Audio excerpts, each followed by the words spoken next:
పల్నాడు జిల్లా పిడుగురాళ్లపట్నంలో కట్టెల అడితి సెంటర్ వద్ద అన్నా క్యాంటీన్ను గురజాల ఎమ్మెల్యే ఎరపతినేని శ్రీనివాసరావు ప్రారంభించారు.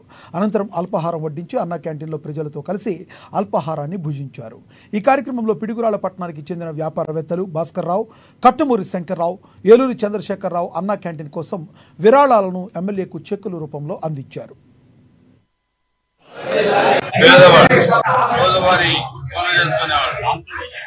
లేకపోతే ఎక్కడికన్నా ప్రయాణరీత్యా వచ్చిన వాళ్ళు వీళ్ళంతా కూడా ఈ అన్న క్యాంటీన్ ఆర్డర్ తీసుకుంటున్నారు. ఇదొక రాష్ట్ర వ్యాప్తంగా కూడా చాలా మంచి పేరు కూడా వచ్చింది.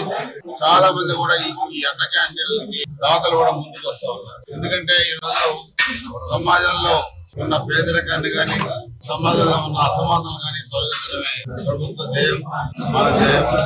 కాబట్టి ఈ పథకాన్ని కొనసాగించే కంటిన్యూగా పేదవాళ్ళకి అందుబాటులో అంటే 3 పూటల ఉదయం టిఫిన్ కానీ, మధ్యాహ్నం భోజనం కానీ, రాత్రి భోజనం కానీ కేవలం 5 రూపాయలకి పేదవాడ ఆకలి తీసే పథకం అన్న క్యాంటీన్ని మనస్ఫూర్తిగా ప్రజలందరూ కూడా స్వాగతిస్తున్నారు. ఎన్డీఏ ప్రభుత్వాన్ని నిర్మిస్తున్నారు.